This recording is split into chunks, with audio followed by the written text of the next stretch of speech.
ओम शांति। 15 जनवरी 2023 अव्यक्तवाणी। Revise date है 18 नवंबर 1993। मुरली का title है संगम युग के राज दुलारे सो भविष्य के राज्य अधिकारी। आज सर्व बच्चों के दिलाराम बाप अपने चारों ओर के सर्व राजदुलारे बच्चों को देख रहे हैं। हर एक बच्चा दिलाराम के दुलार का पात्र है। यह है दिव्य दुलार, परमात्मा दुलार। कोटों में कोई भाग्यवान आत्माओं को ही प्राप्त होता है। अनेक जन्म आत्माओं व महान आत्माओं द्वारा दुलार अनुभव किया। अब इस एक अलौकिक जन्म में परमात्मा प्यार व दुलार अनुभव कर रहे हो। इस दिव्य दुलार द्वारा राज दुलारे बन गए हो। इसलिए दिलाराम बाप को भी अलौकिक फकर है कि मेरा हर एक बच्चा राजा बच्चा है। राजा हो ना सभी? कहे हाँ जी बाबा। प्रजा तो नहीं है। सभी अपनी टाइटल क्या बताते हो? राजयोगी। सभी राजयोगी हो व कोई प्रजा योगी भी है। सब राजयोगी हो तो प्रजा कहाँ से आएगी? राज्य किस पर करेंगे? प्रजा तो चाहिए ना। तो वो प्रजा योगी कब आएंगे? राज दुलारे अर्थात अब के भी राजे और भविष्य के भी राजे। डबल राज्य है। सिर्फ भविष्य का राज्य नहीं, भविष्य से पहले अब राज्य अधिकारी बने हो। कौन से राज्य? स्वराज्य अधिकारी। भविष्य में राज्य अधिकारी और अभी बने हैं स्वराज्य अधिकारी।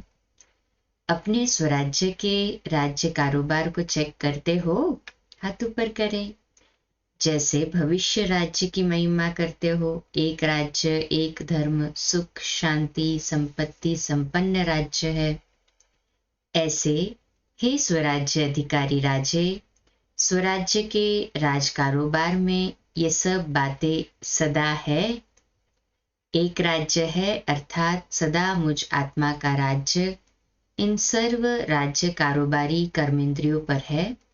वह बीच बीच में स्वराज्य के बजाय पर राज्य अपना अधिकार तो नहीं करते। पर राज्य है माया का राज्य।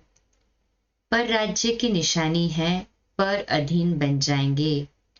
स्वराज्य की निशानी है सदा श्रेष्ठ अधिकारी अनुभव करेंगे। पर राज्य पर अधीन व परवश बनाता है। जब भी कोई अन्य राजा किसी राज्य पर अधिकार प्राप्त करता है तो पहले राजा को ही कैदी बनाता है अर्थात पर अधीन बनाता है। तो चेक करो कि एक राज्य है कि बीच बीच में माया के राज्य अधिकारी आप स्वराज्य अधिकारी राजाओं को व आपके कोई भी कर्मेंद्र रूपी राज कारोबारी को परवश तो नहीं बना देते हैं। तो एक राज्य है व दो राज्य है। आप स्वराज्य अधिकारी का लॉ और ऑर्डर चलता है व बीच बीच में माया का भी ऑर्डर चलता है। साथ साथ एक धर्म, धर्म अर्थात धारणा। तो स्वराज्य का धर्म व धारणा एक कौन सी है? पवित्रता। मन, वचन, कर्म, संबंध, संपर्क, सब प्रकार की पवित्रता, इसको कहा जाता है एक धर्म अर्थात एक धारणा। स्वप्न मात्र, संकल्प मात्र भी अपवित्रता अर्थात दूसरा धर्म न हो, क्योंकि जहां पवित्रता है वहां अपवित्रता अर्थात व्यर्थ व विकल्प का नाम निशान नहीं होगा। ऐसे समर्थ सम्राट बने हो व ढीले ढाले राजे हो व कभी ढीले कभी सम्राट। कौन से राजे हो? अगर अभी छोटा सा एक जन्म का राज्य नहीं चला सकते तो 21 जन्म का राज्य अधिकार कैसे प्राप्त करेंगे? संस्कार अब भर रहे हैं। अभी के श्रेष्ठ संस्कार से भविष्य संसार बनेगा। तो अभी से एक राज्य एक धर्म के संस्कार भविष्य संसार का फाउंडेशन है। तो चेक करो, सुख शांति संपत्ति अर्थात सदा हर की प्राप्तियों के आधार पर सुख है व आत्मिक अतीन्द्रिय सुख परमात्मा सुखमय राज्य है। साधन व सेल्वेशन व प्रशंसा के आधार पर सुख की अनुभूति है व परमात्मा आधार पर अतीन्द्रिय सुखमय राज्य है। इसी प्रकार से अखंड शांति किसी भी प्रकार की अशांति की परिस्थिति अखंड शांति को खंडित तो नहीं करती है। अशांति का तूफान चाहे छोटा हो चाहे बड़ा हो, लेकिन स्वराज्य अधिकारी के लिए तूफान अनुभवी बनाने की उड़ती कला का तोहफा बन जाए, लिफ्ट की गिफ्ट बन जाए। इसको कहा जाता है अखंड शांति। तो चेक करो, अखंड शांतिमय स्वराज्य है। ऐसे ही संपत्ति अर्थात स्वराज्य की संपत्ति ज्ञान गुण और शक्तियां हैं। इन सर्व संपत्तियों से संपन्न स्वराज्य अधिकारी है। ज्ञान गुण और शक्तियों से संपन्न स्वराज्य अधिकारी है। चेक करें, संपन्नता की निशानी है संपन्नता अर्थात सदा संतुष्टता, अप्राप्ति का नाम निशान नहीं। हद की इच्छाओं की अविद्या, इसको कहा जाता है संपत्तिवान। और राजा का अर्थ ही है दाता। अगर हद की इच्छा व प्राप्ति की उत्पत्ति है तो वो राजा के बजाय मंगता अर्थात मांगने वाला बन जाता है। इसलिए अपने स्वराज्य अधिकार को अच्छी तरह से चेक करो कि मेरा स्वराज्य एक राज्य एक धर्म सुख शांति संपन्न बना है कि अभी तक बन रहा है। अगर राजा बन रहे हैं तो जब राज्य अधिकारी स्थिति नहीं है तो उस समय क्या होगा? जब राज्य स्वराज्य अधिकारी स्थिति अभी हमारी ना हो तो कर्म इंद्रिया चलायमान हो जाएगी। तो बाबा कहते हैं वैसे ही राजा बन रहे और राज्य अधिकारी की स्थिति नहीं है तो क्या होगा? प्रजा बन जाते। फिर प्रजा ऑर्डर भी नहीं मानती, राज्य अधिकारी की स्थिति भी तो चाहिए ना। तो राजा बन रहे हैं और तो जब राज्य अधिकारी स्थिति नहीं है तो उस समय प्रजा बन जाते हो। वह न राजा न प्रजा, बीच में हो। अभी बीच में तो नहीं हो ना। ये भी नहीं सोचना कि अंत में बन जाएंगे। अगर बहुत काल का राज्य भाग्य प्राप्त करना ही है तो बहुत काल के स्वराज्य का फल बहुत काल का राज्य है। फुल समय के राज्य अधिकार का आधार वर्तमान सदाकाल का स्वराज्य है। समझा? कभी अलबेले नहीं रह जाना। हो जाएगा ये नहीं करते रहना। बाप दादा को बहुत मीठी बातों से बहलाते हैं। राजा के बजाय बहुत बढ़िया वकील बन जाते हैं। ऐसी लॉ पॉइंट्स सुनाते हैं जो बाप भी मुस्कुराते रहते हैं। वकील अच्छा या राजा अच्छा? बहुत होशियारी से वकालत करते हैं, इसलिए अब वकालत करना छोड़ दो, राज दुलारे बनो। बाप का बच्चों से स्नेह है, इसलिए सुनते देखते भी मुस्कुराते रहते हैं। अभी धर्मराज से काम नहीं लेते। स्नेह सभी को चला रहा है। स्नेह के कारण ही पहुंच गए हो ना। तो स्नेह के रिस्पॉन्स में बाप दादा भी पद्म गुणा स्नेह का रिटर्न दे रहे हैं। देश विदेश के सभी बच्चे स्नेह के विमान द्वारा वधुवन में पहुंचे हो।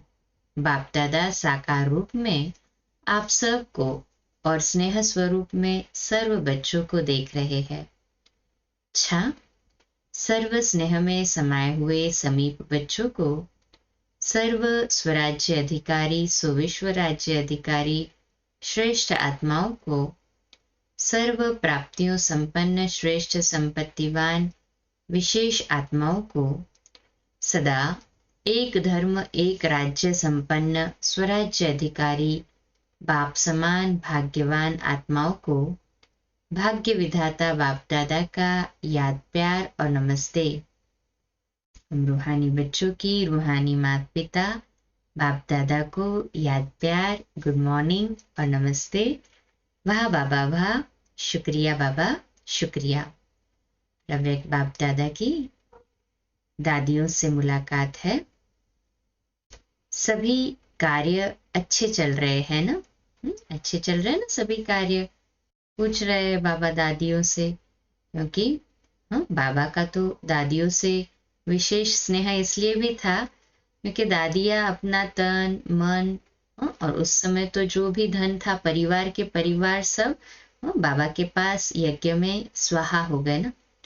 तो वैसे ही बाबा भी हम बच्चों को देखते हैं तो बाबा को भी वही लगता है कि जैसे दादियां बनी वैसे बने। तो भले ही अभी दादियां नहीं है परंतु हम ये महसूस कर सकते हैं कि बाबा दादियों से कितना क्यों स्नेह रखते थे विशेष, क्योंकि पूरा बलिहार गए थे। तो बाबा कहते हैं सभी कार्य अच्छे चल रहे हैं ना, अच्छे उमंग उत्साह से कार्य कर रहे हैं, करावनहार करा रहे हैं और निमित्त बन करने वाले कर रहे हैं, ऐसा अनुभव होता है ना। सर्व के सहयोग की उंगली से हर कार्य सहज और सफल होता है।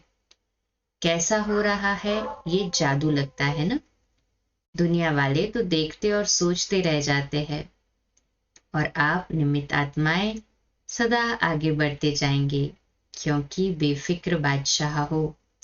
दुनिया वालों को तो हर कदम में चिंता है और आप सबके हर संकल्प में बाबा कहते हैं उनको हर कदम में चिंता और आप सबके हर संकल्प में परमात्मा चिंतन है, इसलिए बेफिक्र बादशाह है ना। बेफिक्र सभी कहे हाँ जी बाबा। अच्छा है, अविनाशी संबंध है। अच्छा तो सब ठीक चल रहा है और चलना ही अच्छा है, सब ठीक ठीक। निश्चय है और निश्चिंत है। क्या होगा कैसे होगा ये चिंता नहीं है।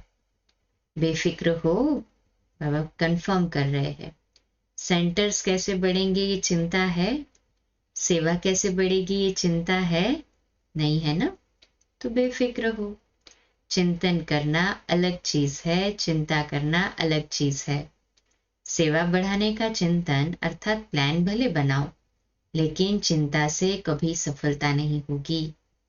चलाने वाला चला रहा है, कराने वाला करा रहा है, इसलिए सब सहज होना ही है। सिर्फ निमित्त बन संकल्प तन मन धन सफल करते चलो। जिस समय जो कार्य होता है वो कार्य हमारा कार्य है। जब हमारा कार्य है, मेरा कार्य है, तो जहां मेरापन होता है वहां सब कुछ स्वतः ही लग जाता है। तो अभी ब्राह्मण परिवार का विशेष कार्य कौन सा है? टीचर्स बताओ, ब्राह्मण परिवार का अभी विशेष कार्य कौन सा है? किसमें सफल करेंगे? तो उस समय ज्ञान सरोवर बन रहा था तो बाबा ने कहा सरोवर में सब स्वाहा करेंगे। परिवार में जो विशेष कार्य होता है तो सबका अटेंशन कहाँ होता है? उसी विशेष कार्य की तरफ अटेंशन होता है। ब्राह्मण परिवार में बड़े से बड़ा कार्य वर्तमान समय यही है ना। हर समय का अपना अपना है। वर्तमान समय देश विदेश सर्व ब्राह्मण परिवार का सहयोग इस विशेष कार्य में है ना, कि अपने अपने सेंटर्स में है। जितना बड़ा कार्य उतना बड़ा दिल, और जितना बड़ा दिल होता है ना उतना स्वतः ही संपन्नता होती है। अगर छोटा दिल होता है तो जो आना होता है वह भी रुक जाता है, जो होना होता है वह भी रुक जाता है, और बड़े दिल से असंभव भी संभव हो जाता है। मधुबन का ज्ञान सरोवर है वह आपका है। किसका है? मधुबन का है ना। गुजरात का तो नहीं है ना, मधुबन का है। महाराष्ट्र का है, विदेश का है, सभी का है। बेहद की सेवा का बेहद का स्थान अनेक आत्माओं को बेहद का वर्षा दिलाने वाला है। ठीक है। अच्छा, फिर अव्यक्त बाप दादा की पर्सनल मुलाकात है। उसमें पहली पॉइंट है स्व परिवर्तन का वाइब्रेशन ही विश्व परिवर्तन कराएगा। सभी अपने को खुशनसीब आत्माएं अनुभव करते हो। खुशी का भाग्य जो स्वप्न में भी नहीं था वो प्राप्त कर लिया। तो सभी की दिल सदा ये गीत गाती है कि सबसे खुशनसीब हूं। तो मैं तो हूं ही ना खुशनसीब, ये अनुभव करता है ना कि मैं खुशनसीब हूं। ये है मन का गीत। मुख का गीत गाने के लिए मेहनत करनी पड़ती है। मन का गीत गाना तो कितना सहज, लेकिन मन का गीत सब गा सकते हैं। सबसे बड़े से बड़ा खजाना है खुशी का खजाना, क्योंकि खुशी तब होती है जब प्राप्ति होती है। अगर प्राप्तियां होंगी तो कितना भी कोई किसी को खुश रहने के लिए कहे, कितना भी अगर अप्राप्ति होगी और किसी ने कहा कि खुश रहो, कितना भी आर्टिफिशियल खुश रहने की कोशिश करे, लेकिन अप्राप्तियों के कारण खुश नहीं रह सकते। तो आप सदा खुश रहते हो या कभी कभी रहते हो? क्या कहेंगे? पूछ रहे हैं। जब चैलेंज करते हो कि हम भगवान के बच्चे हैं, तो जहां भगवान है वहां तो कोई अप्राप्ति हो सकती है क्या? तो खुशी भी सदा है, क्योंकि सदा सर्व प्राप्ति स्वरूप है। ब्रह्मा बाप का क्या गीत था? पा लिया, पाना था सो पा लिया। जो पाना था वो पा लिया, फिर क्या रहा? तो ये सिर्फ ब्रह्मा बाप का गीत है या आप सबका है? कभी कभी थोड़ी दुख की लहर आ जाती है। कब तक आएगी बाबा पूछ रहे हैं। अभी थोड़ा समय भी दुख की लहर नहीं आए। जब विश्व परिवर्तन करने के निमित्त हो तो अपना ये परिवर्तन नहीं कर सकते हो? अभी भी टाइम चाहिए क्या? फुल स्टॉप लगाओ। ऐसा श्रेष्ठ समय, श्रेष्ठ प्राप्तियां, श्रेष्ठ संबंध सारे कल्प में नहीं मिलेगा। तो पहले स्व परिवर्तन करो। ये स्व परिवर्तन का वाइब्रेशन ही विश्व परिवर्तन कराएगा। डबल विदेशी आत्माओं की विशेषता है फास्ट लाइफ। तो परिवर्तन में फास्ट है। फॉरेन में कोई ढीला ढाला चलता है तो अच्छा नहीं लगता है ना। तो इसी विशेषता को परिवर्तन में लाओ। अच्छा है, आगे बढ़ रहे हैं और बढ़ते ही रहेंगे। पहचानने की दृष्टि अच्छी तेज है। जो बाप को पहचान लिया, अभी पुरुषार्थ में भी तीव्र, सेवा में भी तीव्र और मंजिल पर संपूर्ण वन पहुंचने में भी तीव्र। फर्स्ट नंबर आना है ना। जैसे ब्रह्मा बाप फर्स्ट हुआ, तो ब्रह्मा बाप के साथी बन फर्स्ट के साथ फर्स्ट में आ जाएंगे। सभी फर्स्ट में आना चाहते हैं ना बाबा के साथ में। ब्रह्मा बाप से प्यार है ना।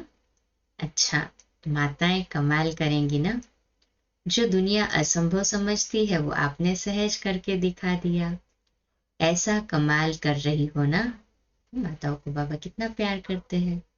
दुनिया वाले समझते हैं कि माताएं निर्बल है, कुछ नहीं कर सकती, और आप असंभव को संभव करके विश्व परिवर्तन में सबसे आगे बढ़ रही हो। पांडव क्या कर रहे हो? असंभव को संभव तो कर रहे हो ना। पवित्रता का झंडा लहराया है ना।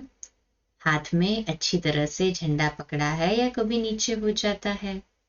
सदा पवित्रता के चैलेंज का झंडा लहराते रहो। फिर दूसरी पॉइंट है बाप दादा की मुलाकात की। रोज अमृत वेले कंबाइंड स्वरूप की स्मृति का तिलक लगाओ। सदा अपने को सहज योगी अनुभव करते हो। कितनी भी परिस्थितियां मुश्किल अनुभव कराने वाली हो, लेकिन मुश्किल को भी सहज करने वाले सहज योगी है। ऐसे हो या मुश्किल के समय मुश्किल का अनुभव होता है? क्या कहेंगे? सदा सहज है ना। कहे हाँ जी बाबा। मुश्किल होने का कारण है बाप का साथ छोड़ देते हो। जब अकेले बन जाते हो तो कमजोर पड़ जाते हो, और कमजोर को तो सहज बात भी मुश्किल लगती है। इसलिए बाप दादा ने पहले भी सुनाया है कि सदा कंबाइंड रूप में रहो। कंबाइंड को कोई अलग नहीं कर सकता।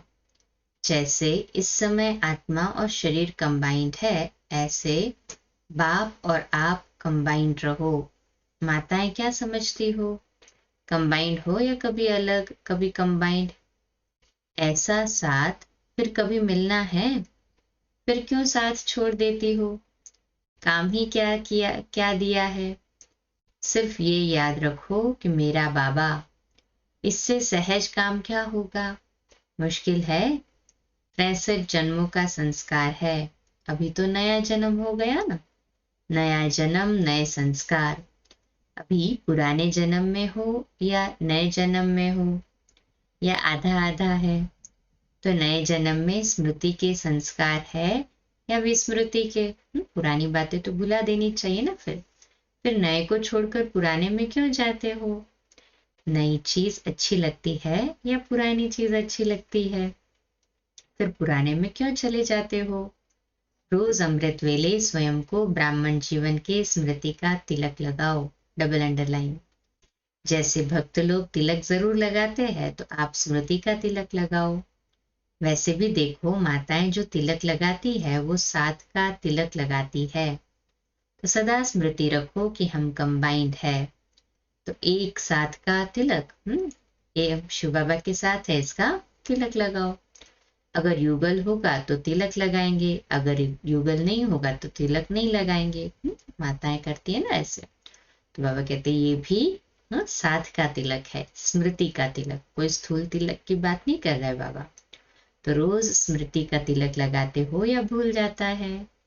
कभी लगाना भूल जाता, कभी मिट जाता। जो सुहाग होता है साथ होता है, वो कभी भूलता नहीं। तो साथी को सदा साथ रखो। ये ग्रुप सुंदर गुलदस्ता है। वैरायटी फूलों का गुलदस्ता शोभनीक लगता है। तो सभी जो भी जहां से भी आए हैं, सभी एक दो से प्यारे हैं। सभी संतुष्ट होना, सदा साथ है और सदा संतुष्ट है। बस यही एक शब्द याद रखना कि कंबाइंड है और सदा ही कंबाइंड रह साथ जाएंगे।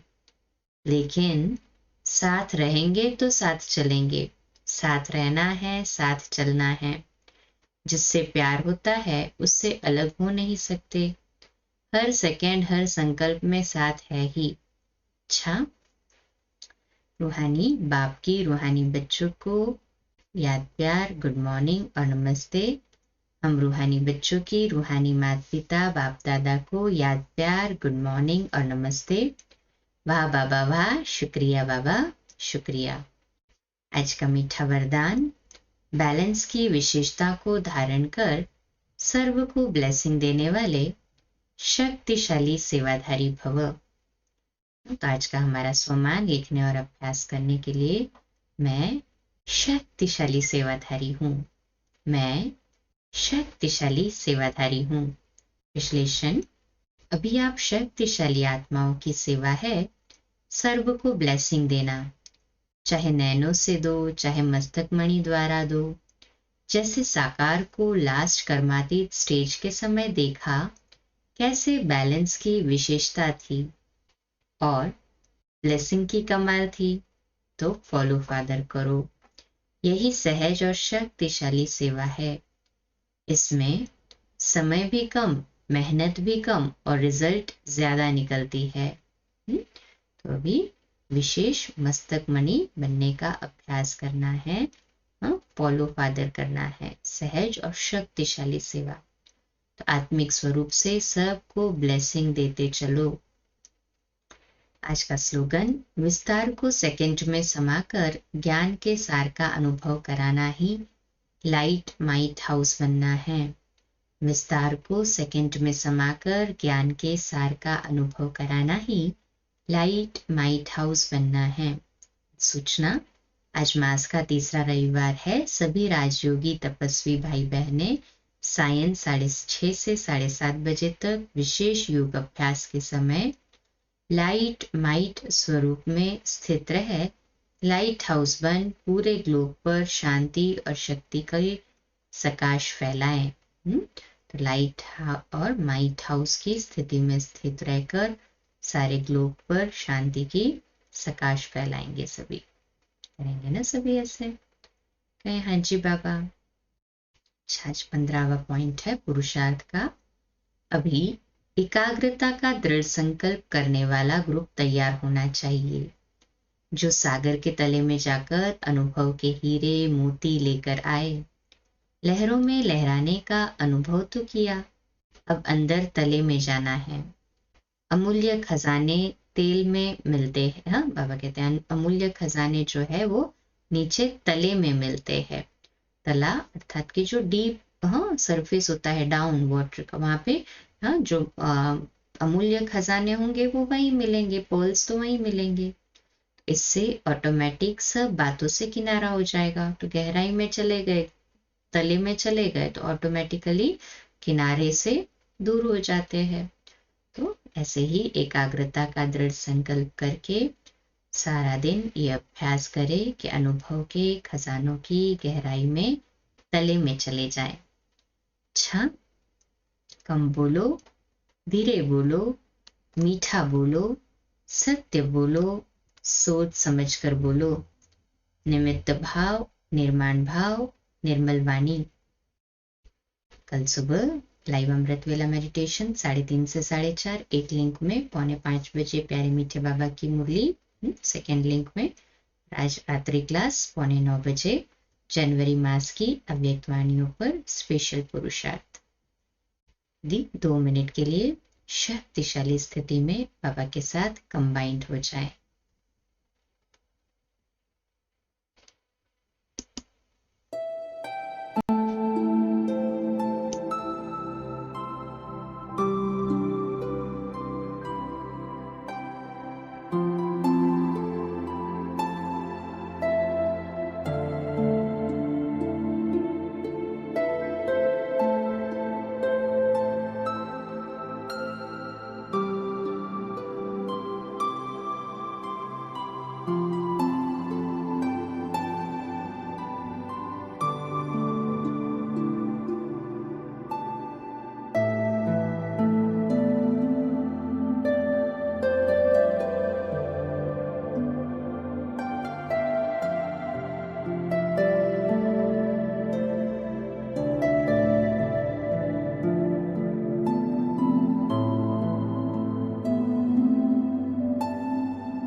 अच्छा, आज का नया दिन आप सभी को मुबारक हो, मुबारक हो, मुबारक हो। आज मकर संक्रांति के इस विशेष पर्व पर सभी अनुभव करें कि बाप दादा हम सभी के मुख में मीठा मीठा तिल गुड़ डाल रहे हैं और ऐसे ही मीठा बनने की प्रेरणा दे रहे हैं। का जीवन सदा मिठास से परिपूर्ण, परमात्मा याद की सुखद मिठास से भरपूर रहे और निर्विघ्न रहे। सभी कार्य में आप सहज सफलता पाएं, यही हमारी बाबा के घर से आप सभी के लिए दुआएं हैं, शुभकामनाएं हैं। ओम शांति, शुभ दिवस।